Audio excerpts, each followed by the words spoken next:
Hello, everybody. Welcome to my first podcast episode of Living on the Verge.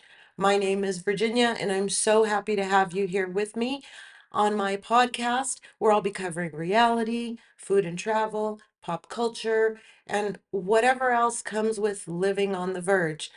Before we get started, I just wanted to thank those of you who've listened to my trailer, and I want to give a shout out to uh, listeners in Australia. How exciting to have such a far reach so quickly. So, if you've listened and you like what you hear, please share it with a friend. And of course, remember to like, follow, subscribe. And if you want to give me some feedback, I'd love to have it. So, I'm going to jump right on into today's quick updates. I am going to talk about Karen Huger. Okay. Anybody who is following Real Housewives of Potomac knows that yesterday was a huge day in the Bravo verse for Miss Huger, the former Grande Dame of Potomac. I just think the bitch is a grand dumb. Like, she is a dumb ass bitch. I'm so sorry to come across so harsh right out of the gate, but this woman, there's no excuse for four DUIs. So, in case you don't know what I'm talking about, Karen Huger from the Real Housewives of Potomac was arrested last spring for a DUI. She ran into a tree, and anybody who's seen the body cam video footage that recently got released knows what a mess she was.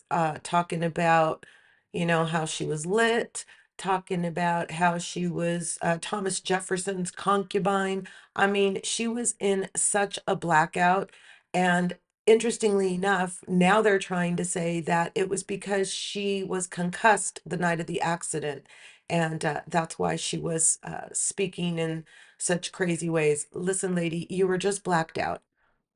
So yesterday, she was sentenced to 2 years, 2 years, guys. They suspended 1 year, so she'll only have to serve 1 year. And I'm sure there's going to be all kinds of other stuff tied in with that. But I can't even imagine what it must be like to be 61 years old and be facing a year in jail. Like, it boggles the mind. The fact that her whole life is going to change, I guys, just don't drink and drive. Just don't drink and drive. So we'll stay tuned. From what I understand, she was remanded immediately. There's some pictures on the internet. She looks quite defeated, and I'm sure that she's facing a reality that she didn't think she was going to have to face. Honestly, I'm not sure if she ever thought it was going to be this bad. And if she had, she probably wouldn't have gone to trial if it were me, and it never would be because I would never have four DUIs. But if it were, I would have thrown myself on the mercy of the court starting from the very first interaction. So the fact that she's changed lawyers along the way and that she maintained her innocence through an entire season of Housewives is to me just deplorable. And as much as I would like to give her the benefit of the doubt because alcoholism is a disease, and it makes me really sad that, she, at the end of the day, is dealing with what, in my opinion, is a disease. And, that she still just can't face it. So my heart goes out to Ray. Poor Ray Ray. What's he going to do? As much as their relationship is questionable, I still think that, he's at a point in his life where he's just not going to know what to do without her. So I guess we'll stay tuned and we'll see what happens with that. So yeah, that was yesterday's big news. And moving on, I just wanted to talk just for a quick second about Teddi Mellencamp. I'm sure that those of you who follow along know that Teddi Mellencamp, who was a Real Housewife of Beverly Hills, was recently hospitalized with tumors in her brain and had to undergo uh, brain surgery to have those tumors removed. Teddi's suffered with skin cancer, and I listened to her podcast, Two Teas in a Pod. I miss you, Teddi. I can't wait to hear you back on the air. And Tamara, I know that it's hard for you too, so I'm glad you're holding down the fort, but we can't wait to see you back. So, anyhow, Teddi surfaced after her surgery few I guess just not more than a week ago, and posted on Instagram the following. I am so grateful for the incredible surgeons, doctor, and nurses who made my surgery a success and my recovery process comfortable. In full transparency, more tumors were removed than expected, 4 in total. This fight is not over, but that round has been won. The laughter, support, and patience of my kids, my family, and my closest friends is one gift with which words cannot properly express my gratitude. As I move on to the next steps in my treatment, I just want to say thank you to everybody for the outpouring of love and prayers. I see them, and they're definitely helping me stay strong. So there you go, guys. Our love and prayers are working. Let's keep them coming for Teddi. Teddi, we can't wait to hear you back on the air, and our hearts are with you. So yeah. Let's talk about what I watched last week. I watched a lot of things. When I wrote down the list, I thought, what else did you do that last week? But if you listen to the trailer, then you know last week was pretty eventful and contained a lot more than just me sitting around watching shows. But once I read the list, you're gonna wonder. Here's what I watched last week. I watched the part 2 reunion for Potomac. I watched Last Resort. That's wrapping up. And I wish I would have started my podcast earlier because it was a really good season and I would have loved to cover it for you. Southern Hospitality, I've watched that. And it's been a cute season, I think, so far is what I could say. Married at First Sight to me has been probably the most dysfunctional season I've ever seen. And The Real Housewives of Beverly Hills, some days I think I'm really enjoying this season, and then other weeks when I watch, I'm wondering what the appeal is for me anymore. So I'm not really sure where I stand on that at the moment, but I remember telling you guys on the trailer that I would cover it, so I will keep my word on that one. I also watched White Lotus, and I was really excited to cover that. Not sure if that is still how I feel about that.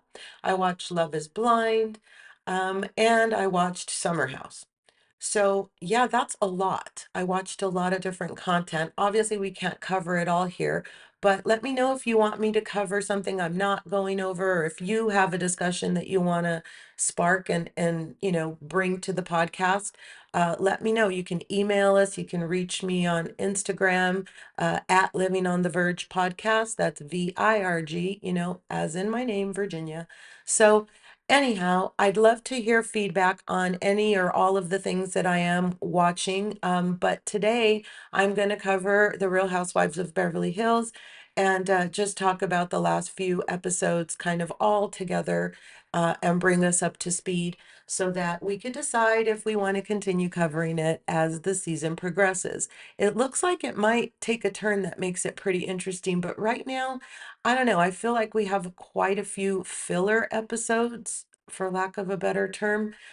Let's talk about Sutton's trip with Garcelle and Kyle to Augusta, Georgia, where they're going to go meet up with Mama Reba, who lives in the guest house behind Sutton's beautiful home in Augusta, Georgia.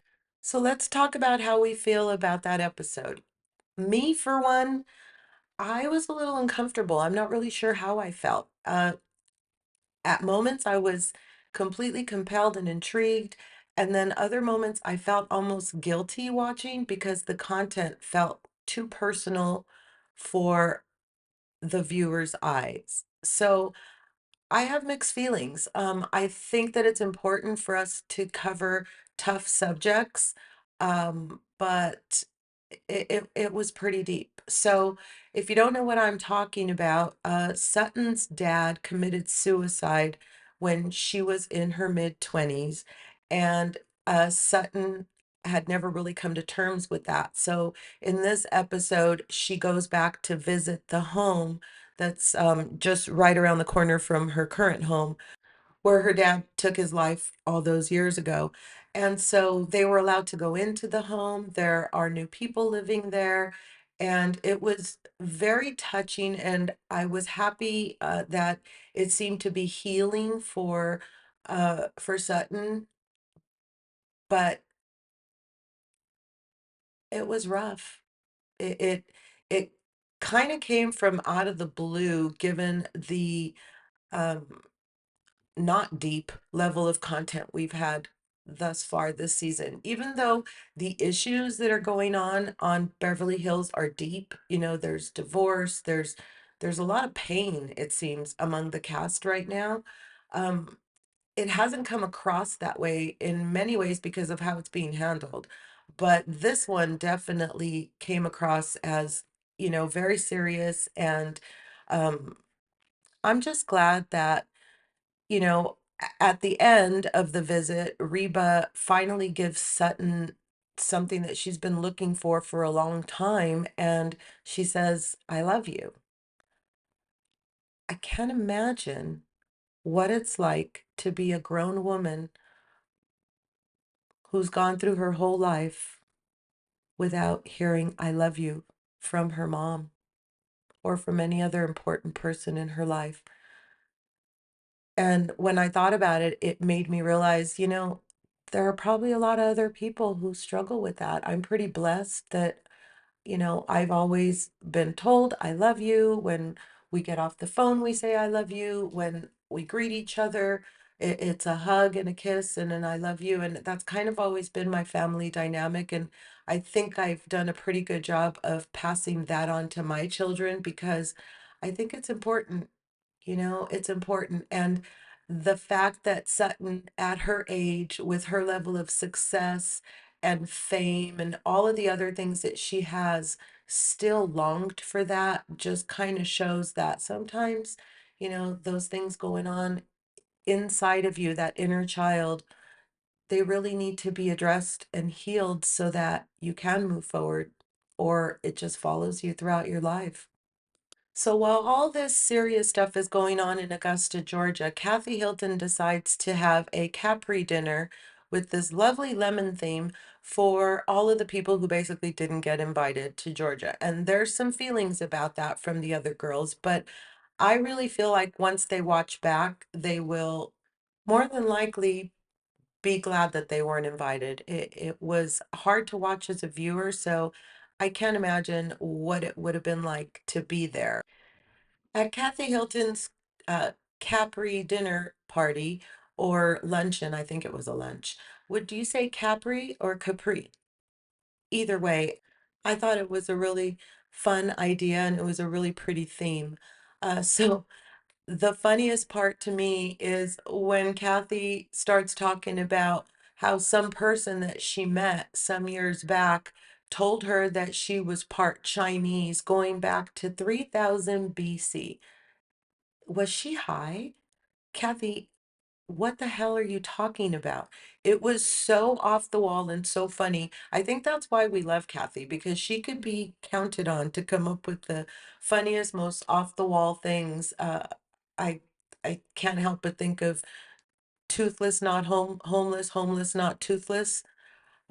Geez, Kathy, you're priceless. I mean, I don't know how much of Kathy I could handle long term and on a daily basis, but she's great for this show. I think that she brought what we needed at the moment in order to kind of offset the seriousness going on the other side of the storyline.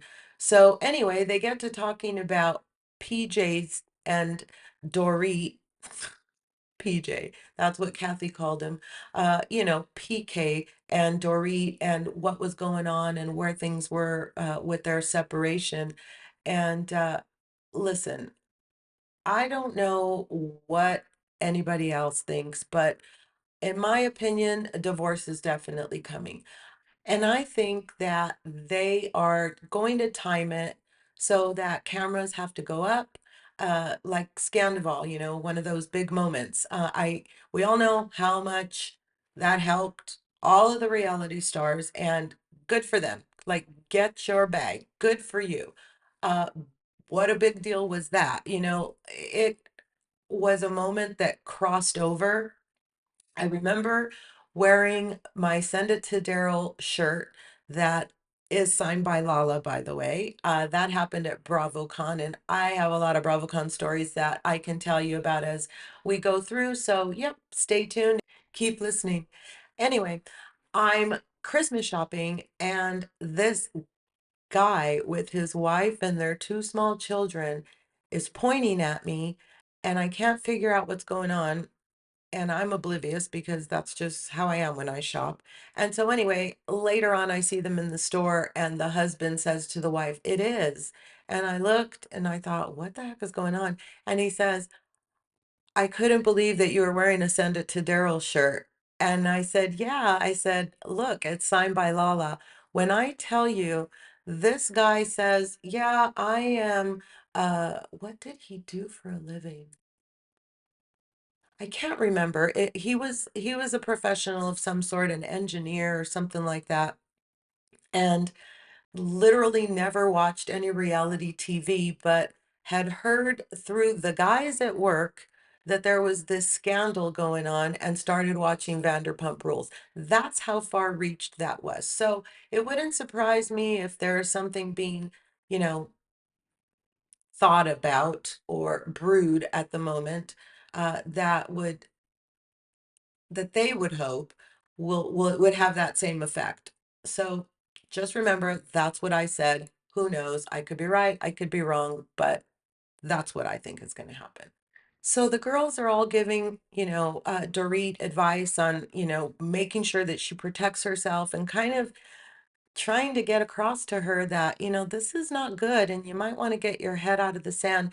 And at that moment, I'm asking myself, like, is Dorit really this unaware of what is happening, or is this what she is portraying to her friends and by extension to us? And I don't know the answer to that. Jury's still out. I'll let you know if I figure it out. You let me know if you know, or if you've figured it out.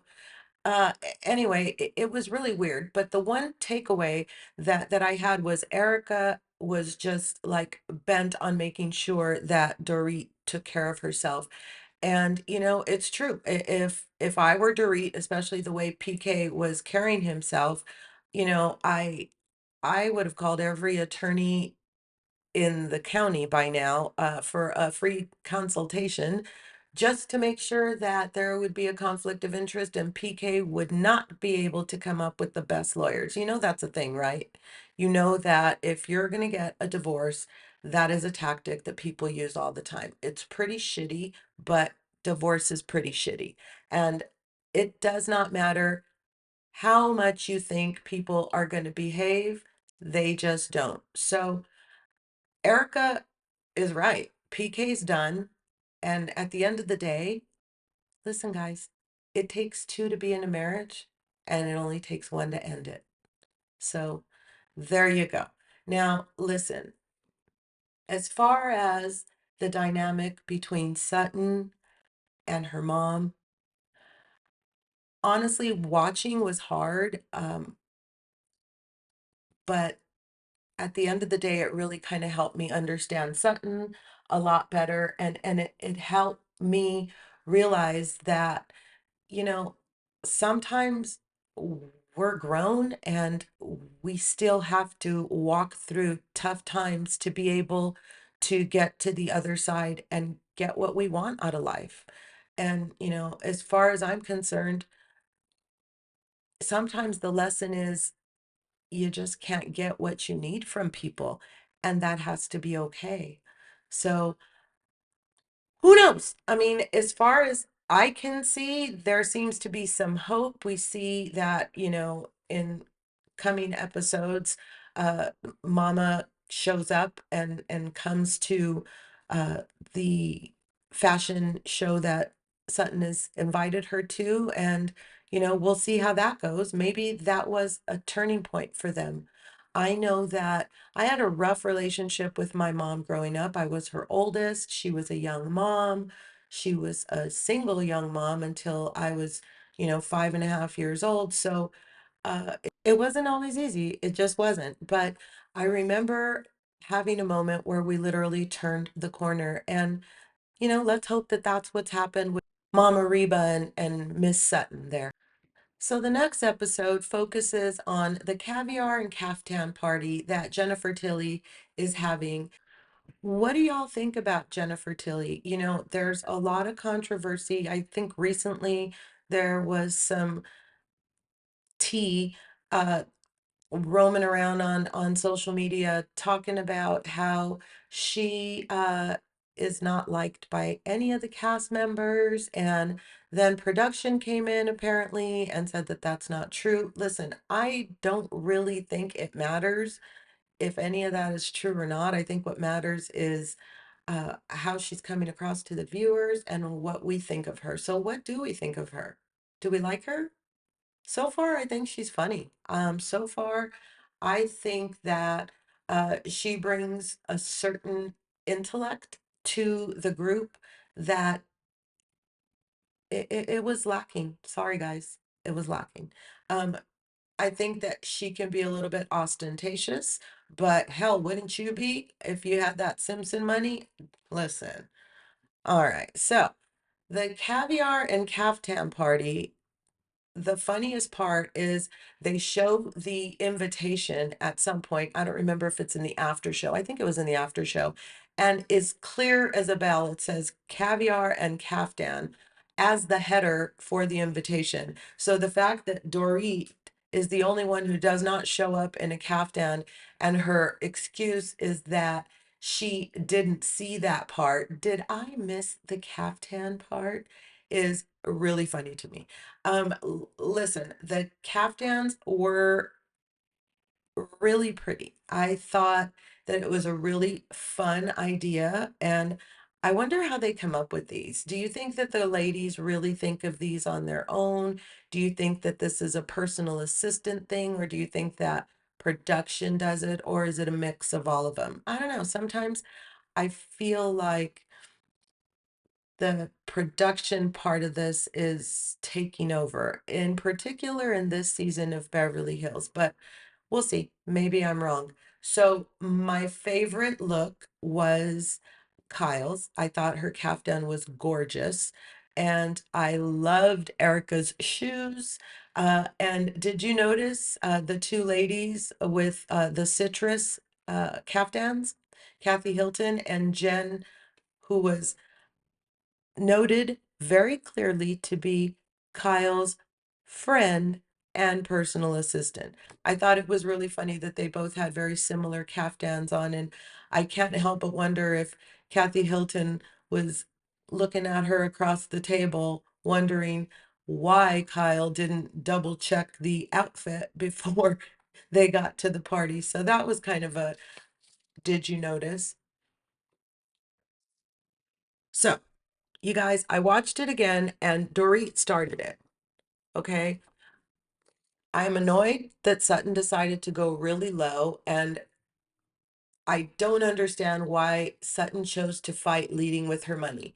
Money does not make you more intellectual, and it certainly doesn't make you a better scrapper. My wallet doesn't fit. Most of ours doesn't fit. Well, except for maybe Jenn Tilly and a couple of the other people in that universe. But listen, when asked on Watch What Happens Live, Jennifer Tilly was asked what size her wallet was. And I loved her comment. She said, I have a little teeny tiny wallet because I don't need a big wallet. All I need is somewhere to put my black Amex. And really, it was ostentatious, and she said it out loud, guys, but it's true. When you really have a lot of money, you don't need to shout it from the mountaintops. So sometimes Sutton, oh, she just rubs me the wrong way. Sutton, I want to love you so much. I really do, and I do, but sometimes, oh my gosh, Sutton. So you need to figure out when to not say anything. And my husband has told me for years watching these shows. Never, ever go have dinner with any of these housewives. Not even lunch. In fact, don't have a meal with them at all. Shit is constantly popping off when these ladies eat. Now, I think it's funny because obviously we all know that that's probably how it's been set up since way back in the day when producers would feed uh, storylines so that things would advance. It's gotten a little bit more produced, and I don't know really how I feel about it, but I'm still watching, and I probably will continue to still watch because it's my kind of TV. So anyhow, uh, getting back to how it the fight went from zero to really nasty in no time at all. And I couldn't believe that Sutton thought that that would be the way to make Dory quiet down or go back into her place, if you will. So I think that Sutton is very triggered by the fact that Dory is poking at her alcohol use. I don't think that's very nice for anybody to do to anybody, but that's just my opinion. Having said that, I really think that Sutton needs to chill the fuck out. Like, Sutton, stop. It's too much for you to go from caviar, baked potatoes to, my wallet's bigger than yours. Who cares? Are you a better person? Are you kind? You're not being kind in this moment. And I know that, this is a lot of this is for production value, but we're still pouring this shit out into the universe, people. So sometimes we need to think about what we say, ladies. Again, Sutton. mm, Anyway, the funny part is Faye Resnick pops in from out of the blue down the table and breaks the tension by saying, "Hey, I drink as much as her. Like, we all have our thing." And the truth is, sometimes somebody just needs to say that. Like, why are we sitting here in judgment? And so I don't know how this is all going to go, but in my opinion, Dorit's apology began being very insincere, and so Sutton's non-acceptance or, head snapping off of Dorit as opposed to her just squashing it and moving on. For me, that was just uncomfortable for everyone. For everyone. And I really agreed when Kyle took Dorit aside later and kind of said, listen, like, this isn't the forum for this. So I don't know how I feel about this episode. And I really think that, if I was Caviar Caspian, I would be really pissed off by how these ladies conducted themselves in my restaurant because $1,000 baked potato, you think a lady knows how to behave. Let's talk about that. Would you pay $1,000 for a baked potato if it was loaded with caviar? So I told you guys I love food, and recently I started experimenting with caviar. I, never had it up until maybe a year and a half ago. And I love having our little caviar Saturdays. My husband and I will, get just a small tin and I'll make all the accoutrements. We'll make the blinis. I'll do the hard-boiled eggs, and we chop the little dill, and I'll do the capers, and we'll set it on ice, and I have my mother of pearl spoons, and I just think it's fun. I think it's a fun experience. But I just don't know if I could think it's fun enough to pay $1,000 for a baked potato. I don't know. I love potatoes and I love caviar, but I don't know if I love them $1,000. So if anybody has been to Caviar Caspian, I'd love to hear a review because who knows? One day I may want to try $1,000 baked potato. Would I?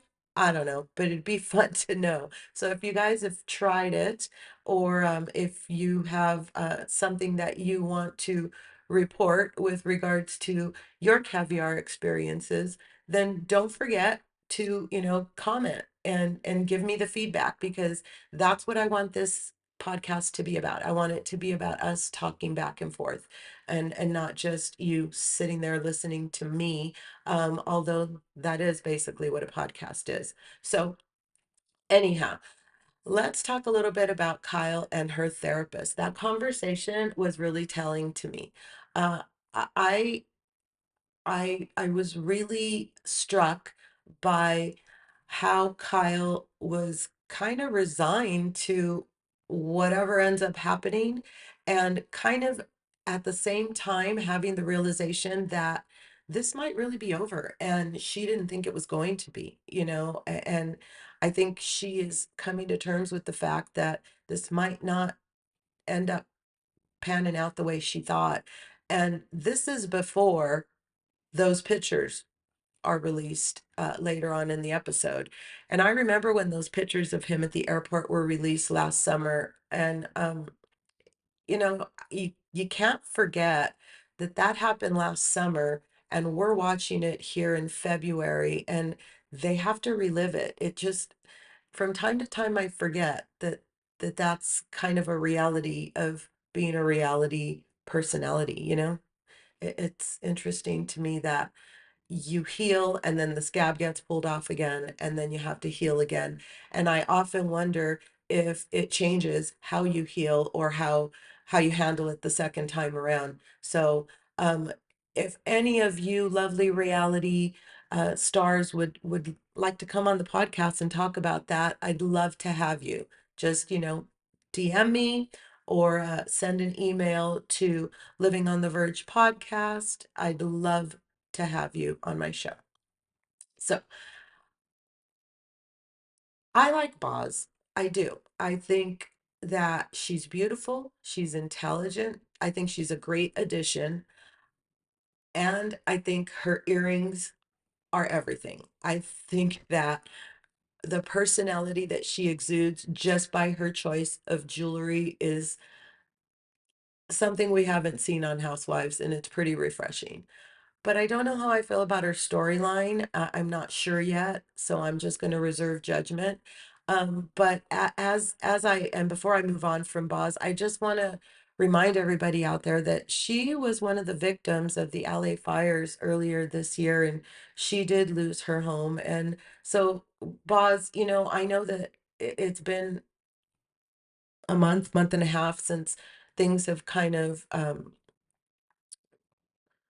happened with regards to the fires. And I know that after a while people forget. So I just want to, send out the vibes and the love, because I know you're coping with the aftermath of losing your home. So, I hope that you are getting through that. And I just wanted to throw that out there. Okay. As far as Garcelle, I met Garcelle at BravoCon and I loved her. I thought she was super sweet. She was really approachable. And I really, really have liked her. And this season, I am struggling with Garcelle. I don't know what it is. Part of what I like about her is how real and how blunt she is. But I think it's gone to another level this year, and I'm wondering if it's not something that is just she's being pushed to be produced this much. I don't know. Maybe it's editing. I'm not feeling it at the moment, and I hope that the rest of the season shows us something different when it comes to Garcelle. So listen, I'm going to move on to White Lotus, and I'm going to start off by telling you guys I have mixed feelings about having committed to this season, because so far I've, watched the first two episodes and I'm not loving it. I'm just not loving it. So, for those of you who don't know, White Lotus is a show that is set in different places. This season is set in Thailand. Season one was in Maui, and season two was in Italy. And it follows a few different storylines at a hotel called the White Lotus. So this season, we're following the Ratcliffe family, Timothy and Victoria, Piper, Saxon, and Lachlan. And we're following three friends, Jacqueline, Kate, and Lori. And we're following Chelsea and Rick. And Miss Belinda from season one is back. And it looks like there's a storyline of itself forming there, so we'll follow along with that. But the Ratcliffe family, they freak me the fuck out. Like, dad is sketchy, and I'm sure we're gonna find out what all is going on with that. The weird dynamic between the siblings. There's word on the street is that they're going to uncover an incestuous storyline. I don't know if that's happening or if that's what they want us to think is happening, but if that's the case, I don't think that I'm going to be comfortable with it, you know? Who knows? It could just be really good writing and that they're taking us on a ride that they want us to go on, so we'll see. But then there's the three friends, Jacqueline, Kate, and Lori, and honestly, I think any woman that is, even any young woman that is 14 maybe and above, has been in this dynamic. You know, the third wheeling dynamic, or the we're all best friends when we're together until one of us leaves and then the other two start talking shit about the one that's not there. So far that's what we're seeing a lot of, and from this storyline, and we'll see how that one comes across as we go along. And then there's Rick and Chelsea. And Rick and Chelsea is giving me that like mail order 90-day situation. Um, Chelsea meets Chloe, and we get a glimpse of her boyfriend Gary, and they too are giving the mail order bride vibe. But Gary and Chloe, they're not guests. Instead, they live in the house at the top of the mountain. And then, you know, at one moment we go to the scene where Loki and, or Lachlan, whatever his name is, and Piper are chatting, and the conversation was highly inappropriate and made me completely uncomfortable. But literally, my takeaway was that I really need one of those hammocks that sit in the water. I need one of those in my life. Like, ASAP. That was so cool looking. Did you know that white guys in Thailand are called LBHs, losers back home? That was funny. I wonder if that's really true. I didn't know that. Did you? So the setting for this season of the White Lotus, I looked it up, and it's the Four Seasons Resort uh, there in Thailand.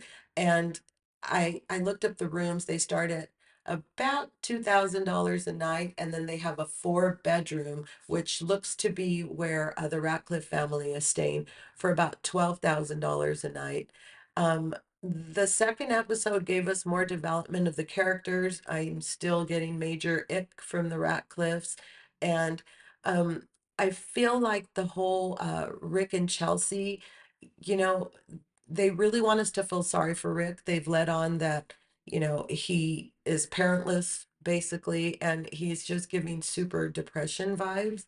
I'm not really sure where that's going, but he definitely has something uh, up his sleeve when it comes to why he's there. And we'll follow along with that also. So I mentioned that Miss Belinda is back, and I'm kind of bummed because we find out that Valentine is not looking to be kind of a good guy.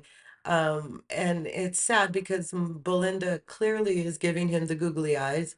So, in the part where Valentine is distracting talk, and the masked dude rushes the gift shop and robs them, and coincidentally, Chloe and Chelsea happen to be in there shopping. So, they duck for cover, and the robber takes off. And on the way out, he clocks, poor Talk on the head, and that knocks him out.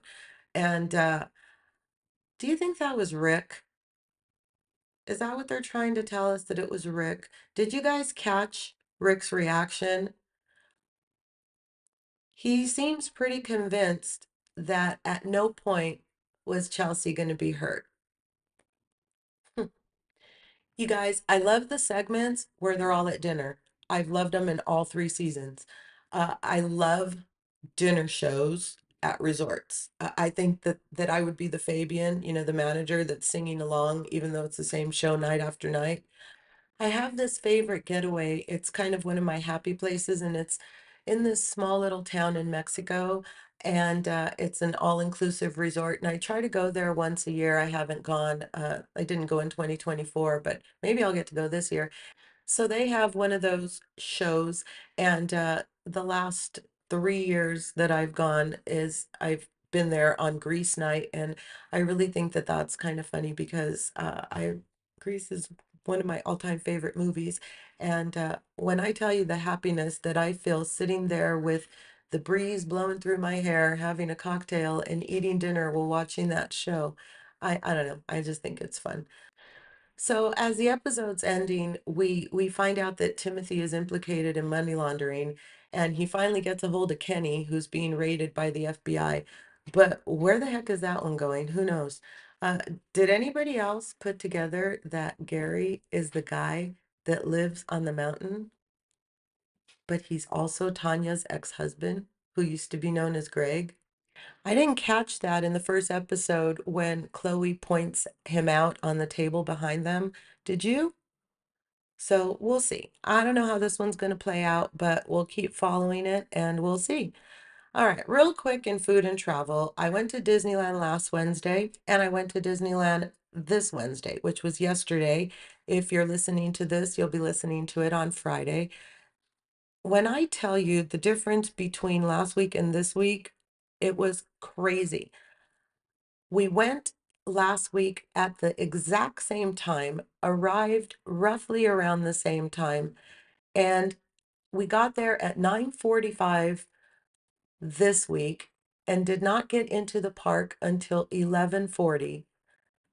Last week we got there around 9:30 if I remember correctly, and I think we were already, enjoying a cocktail in DCA and having and on a ride by 10:30. I don't know what went on a random Wednesday in February that everybody and their uncle decided to go to Disneyland, but literally they told us it was sold out, and that the reason was more than likely because a lot of Magic Key holders passes were going to start to black out, and they were there for the last time. And I don't get it because last week was President's Week and a lot of kids were off all week. So you would have thought it would have been way more crowded last week. Anyhow, last week I went to the Magic Terrace for the first time, and I told you I'd give a review. I'm not going to belabor this, but the long and the short of it is I don't think it's worth it, you guys.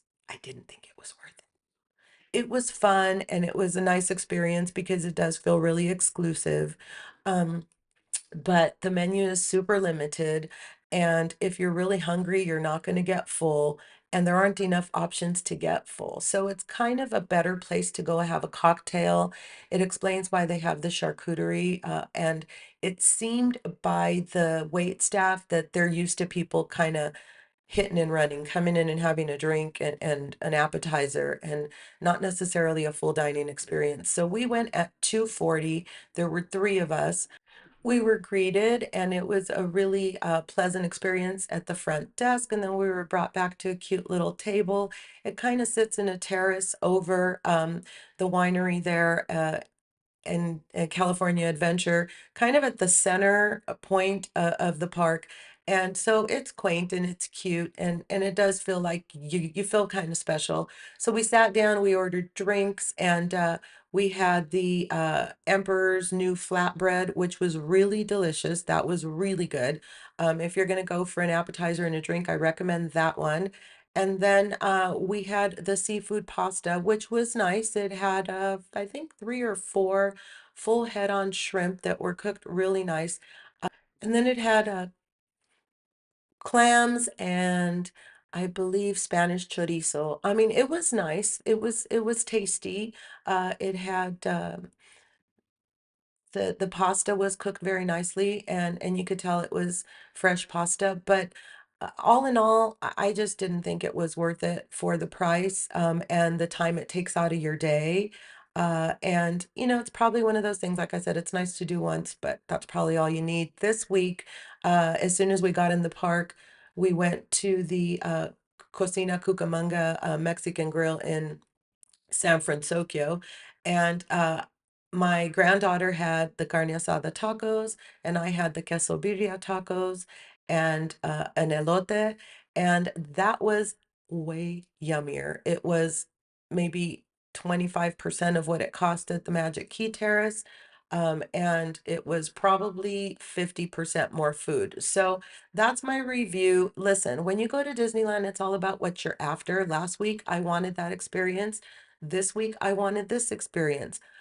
So we had a really good time and we had a really long day, but I figured out some cool tips for getting a lot more done at Disneyland and at DCA, and I'll share them with you next week. So stay tuned. Listen, guys, I hope you've enjoyed this podcast. It's my first one. I'm figuring things out, but I'm having a good time and I'm hopefully bringing you some content that's going to make you smile. So follow, subscribe, do me a favor, rate and review. I need to have the ratings in order to be able to compete with all of the other podcasts out there in podcast land. So I appreciate you listening, but it really helps if you follow or subscribe and you rate and review. So tell a friend. And in the meantime, if you have any hot takes or any juicy tea, you can email me at livingonthevergepodcast@gmail.com. My IG is at livingonthevergepodcast. And again, that's VIRG. This is Virginia. Don't forget, come back next week and continue as we are living on the verge together. Thank you for joining us. Bye.